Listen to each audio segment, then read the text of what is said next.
Look at this. For better or for worse. They did a joke. They're funny.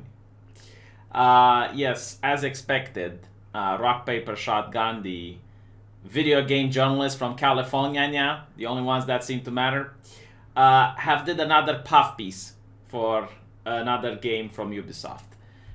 It's expected. I mean, if you were to ask Ubisoft to write their own game review, this is how it would look like.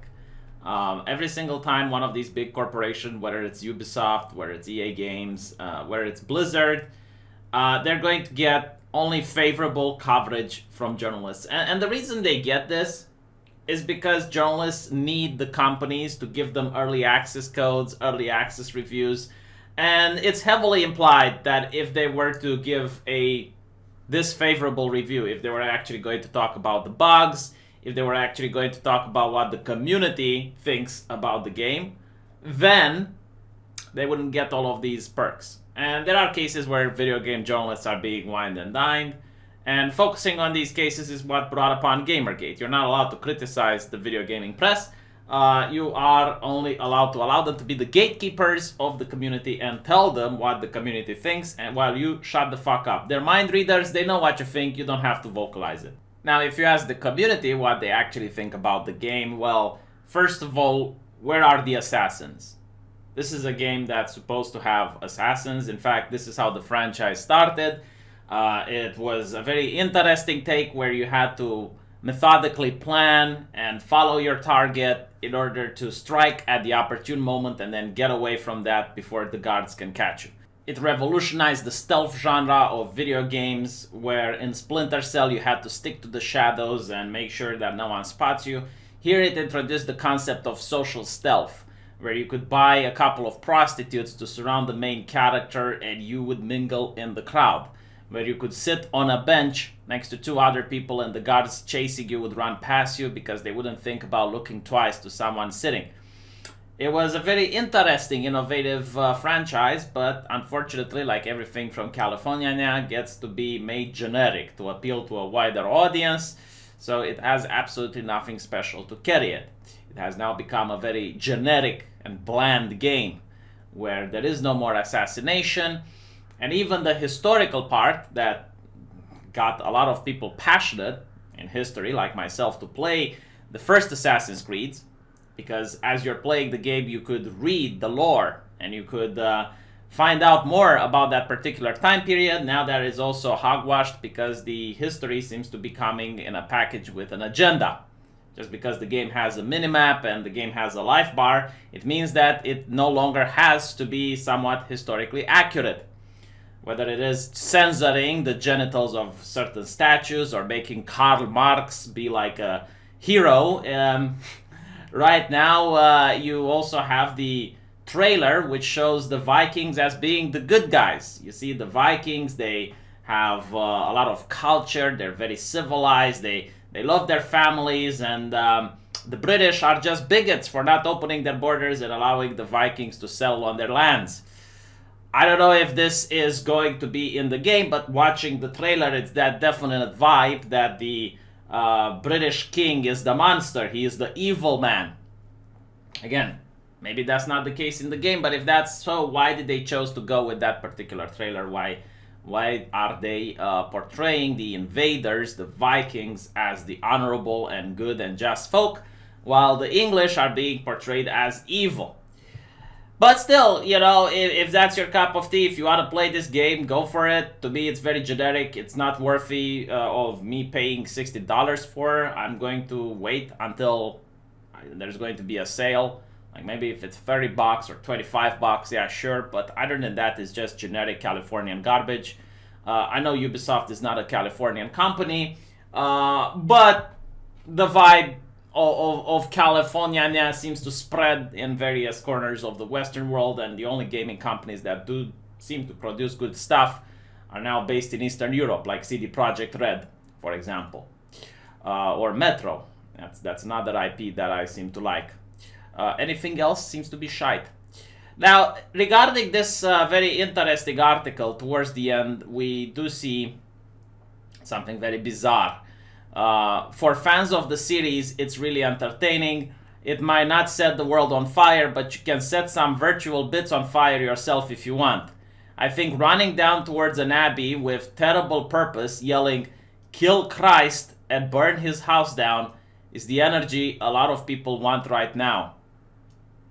So I guess like this is an attempt at humor that the journalist is making, where they're saying, yes, running towards a church and screaming, "Kill Christ, burn his house down," while I guess slaying down defenseless monks. And as you go down to the comment section, you see people saying, I think running towards an abbey with terrible purpose, calling "Kill Christ and burn the house down," is the type of content that people need today. They're cheering. Yes, it's so funny. It's excellent. Great review.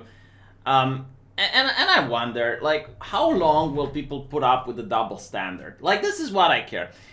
I don't mind that the journalist tries to be edgy, but I think that if this was a game where you play Crusaders and she would write something similar about mosques and running down and burning stuff, I think then all of a sudden people would be upset. So my question is, it's like, why isn't there the same standard? Why do I have to ask this question over and over again?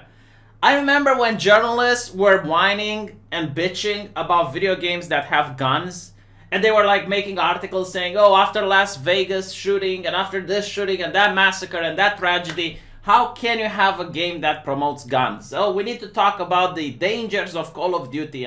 Like articles after articles talking about this, when, you know, in Europe, just a couple of weeks ago, you had things done against Christians in France. But, you know, like, I guess that's how they can get teenagers to, I don't know, support left-leaning policies, because the left is the only one allowed to be edgy. If I were allowed to be edgy, oh my god, I would say some things that would make Alice's Bell article look tame by comparison. I would manage to get a lot of teenagers, because I grew up with South Park, I grew up with Beavis and Butthead, I grew up with Jackass. Like, I got a lot of edginess in me. I can say a lot of things if I was allowed, but unfortunately my hands are tied, because unlike Alice Bell, I am like a common mortal. I do not get to be edgy. I do not get to say these things and get audience on my side. And you can look at YouTube, like, it's a Gundam. It's a Gundam. He used to be edgy. He used to be funny. He used to be hip. Now he's castrated like the rest of us. So this is what, you know, really annoys me. And the second thing that annoys me is that on the Twitter right now, people are complaining about this, rightfully so. They're like, oh, come on, what do you mean? It's like, oh, a lot of people need the energy to burn Christians in video games. And they're like, oh, aren't you for free speech? It's like, motherfucker, I'm for the rules applying to everyone. That's what I want. It's, if you don't want free speech, I'm on your side. But like, can we have a system where everyone is by the same rules? And if you're outraged when people say humor or metaphors or anything like that, shouldn't you also be outraged here? I mean, Steve Bannon just got deplatformed from YouTube a couple of days ago for being a metaphorist, I guess. You know, he used a metaphor. He used heads on pikes as a metaphor. Apparently not. No, that's harmful. That's hate. Violence may happen because he said so. But this is fine. You know, don't tell me that the left does not have humor, because they're very funny. Whenever they make a joke like this, it's funny. If the right-wingers make a joke like this, it's hate speech. The right isn't funny. The right doesn't get to use metaphors. Everything the right says is absolutely literal, 100%. Everything the left says is funny, hilarious, metaphorical, saber-rattling, and all of that good stuff. Yeah. Maybe I need to become a leftist, huh? Maybe I need to see the glory of Assassin's Creed and just how wonderful of a game it is, and it's absolutely revolutionary, and you should spend $60 on it. Yeah, why don't you spend $60 on it, bigot? Why don't you run towards an abbey with the terrible purpose of yelling, "Kill Christ and burn his house down," you bigot? Why don't you kill some defenseless monk in a video game, you bigot? What is wrong with you? Look, a lot of people are having this energy, you bigot. Why don't you have the energy, you bigot? Oh, you're probably a Trumpist, aren't you, you bigot? A disgusting person, aren't you? Oh, hate speech. You haven't said anything, but you were going to. You should be banned preemptively before you open your mouth. If you don't like this game, you're a Trump supporter, clearly. I wonder when the culture is going to change, and I wonder if it's ever going to change, because it didn't used to be like this. Like, I remember before 2014, it didn't used to be like this. People would actually look at video games and talk about the graphics and the bugs and the gameplay and the thing that would actually affect the gamer, and they would tell how much hours of enjoyment you're going to get for your price. Now it's all about just making social political commentaries, and it's like, oh, Christianity bad. Where the fuck did Christians touch you? I'm an atheist. And I was disgusted by reading that. Like, what energy of burning down abbeys are you talking about? Like, I never viewed as Christianity as being the villain. I mean, sure, they were oppressive and they were, like, annoying, but, like, I never viewed them as being the villains. I mean, it's certainly not deserving of being burned down. And here you have another religion, right, the Norse, which had human sacrifices and other disgusting stuff, and these are like the good people, aren't they? Alright, let me know what you think, and I'll see you guys in the comment section. And yeah, by the way, this actually has commentaries open. At least they have that. Like, Rock Paper Shotgun still allows people to comment. Given the fact that all the comments are positive, I wouldn't be shocked if there's like heavy moderation being done here. So yeah, my advice, go buy Assassin's Creed, go consume. You don't want to be an evil Trumpist, so by all means, give the corporations your cash. That's what a good socialist does.